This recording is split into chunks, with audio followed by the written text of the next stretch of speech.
কাল রাতে কে করতে এসেছিল বসবাস, সরি সহবাস।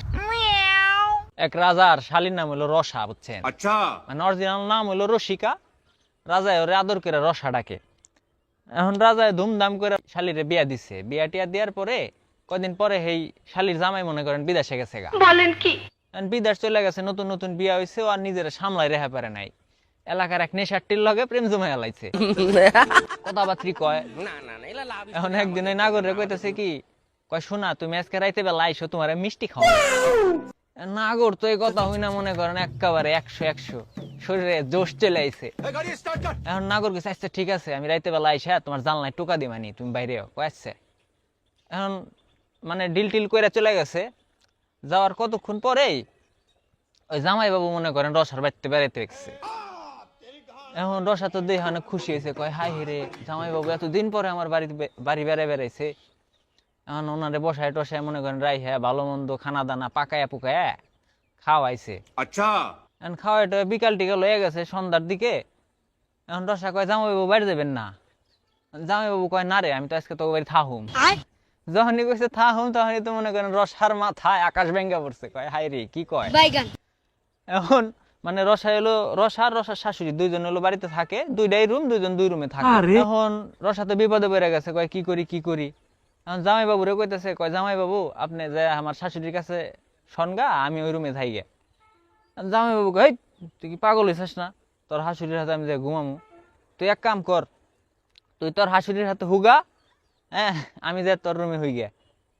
এখন রসা তো মনে করেন খালি মুসরি করে, কয় না জামাই বাবু আমার সমস্যা আছে অমুক তমুক। এখন জামাই বাবু তো রেগে গেছে, রাইগে টেগে কয় যা থাকবি না, চলে যাবো তো বেরতে। এখন রসা যাই হোক লাস্ট পর্যায়ে দেখছে যে আর কোনো ওয়ে নাই, পরে রাজি হয়ে গেছে, কয় আচ্ছা ঠিক আছে আপনি আমার রুমে যা হন গা। জামাই বাবু যা হইছে, হুয়া টুয়ার পরে রাত যখন একটু গভীর হয়েছে না, বুঝছেন, এই যে এই পুংটা নাগর নেশারটি ওই হালায় আইছে। আইসা হেরে ওই নেশারটি হলো জানলায় টুকা দিতেছে আর কইতাছে, কয় শোনা দরজা খুলো আমি মিষ্টি খাই বেড়াইছি। এখন কয়েকবার দেওয়ার পরে রাজার ঘুম ভেঙে গেছে গা। এখন ঘুম ভাঙ্গার পরে রাজাই তো টের পাইছে, কয় কিরে এত রাইতে রসার রুমে পুরুষ মানুষ এসে ডাক পারতেছে, কাহিনী তো কিছু আছে। এখন রাজাই চিন্তা করতেছে, কয় আমি যদি উত্তর না নেই তাহলে তো হালাই চিল্লি করবো। পরে রাজায় দিশা মিশা না পায়া উত্তর নিছে, নিয়া কইতাছে, কয় শোনা আজকে আমার সমস্যা হয়েছে তো, হ্যাঁ তুমি পরের দিন আইসো, তোমার মিষ্টি খাওয়া মানে। এখন এই নেশারটি হলো নেশা করে গেছে, বুঝছেন, অর্থ মাথা মুথা হ্যাং। ও খালি কইতেছে না খুলো, তুমি খুলো, আমি মিষ্টি খামুই, না খাই আমি যাবো না। রাজাই তো পড়ে গেছে ভাই বিপদে পড়ে গেছে। এই পর্যায়ে রাজাই করছে কি, দিশা মিশা না পেয়ে কইতেছে, আচ্ছা আমি জানলা খুলতেছি তুমি জানলার কাছে আসো। জানলা খুলছে, খোলার পরে রাজাই করছে কি দুতিমুতি খুইলে এই জানলা দিয়ে টুনটুনি বাইর করে খারাইছে। খারাই হেরে এই পুংটারে ডাক দিছে, কই যে জানলার কাছে আসো মিষ্টি খাইয়া যাও। পুংটাই তো মনে করেন ওই নেশারটি পুংটা, ও তো মনে করছে ওটা ঠোঁট মনে করে এই টুনটুনিতে হেরে চুমা দিছে। চুইমা দিবার যে নেশার আবার কামড়ও দিছে। কামড়ের সপাটে, বুঝছেন, মানে কামড় দেওয়ার পরে এমন ব্যথা পাইছে, রাজাই তো কুকরায় মুখরায় মানে ওই জানলা দিছে আটকায়। পুংটাও দৌড় দিয়ে চলে গেছে। যাই হোক রাতটা কোনো মতো পার করে সকালবেলায় রাজা ঘুমের উঠছে, ভোরবেলা উইটা হেরা ব্যাগ বুকসা নিয়ে আটা ধরছে। এখন তখন রসা যায় কইতেছে, কয় জামাই বাবু তুমি কোন যাও?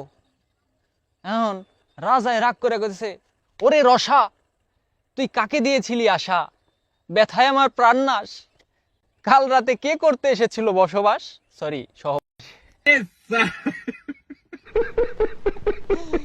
এখন রসা তো মনে করেন ঠিক পেয়ে গেছে, কয় হাই হেরে জামাই বাবু তো টের পেয়ে গেছে আমি যে নেশাটির হাতে প্রেম জোড়া দিছি। এখন রসা কইতাছে, কয় লজ্জায় মরি এখন আমি কি করি, আমি রসা যাকে দিয়েছিলাম আশা, সেই শালা মাদার এসে কামড়ে দিল জামাই বাবু শশা। এখন আপুরা, বুঝছেন, বিয়ে শাদী হইলে পরকিয়া করবার যান না, এইরকম জামাই বাবু আর এইরকম নাগর যদি পান তাহলে মনে করেন শশা কামড়ে কিন্তু একেবারে নান্ডি বাস্টি করে লাইব। ভালো থাকেন।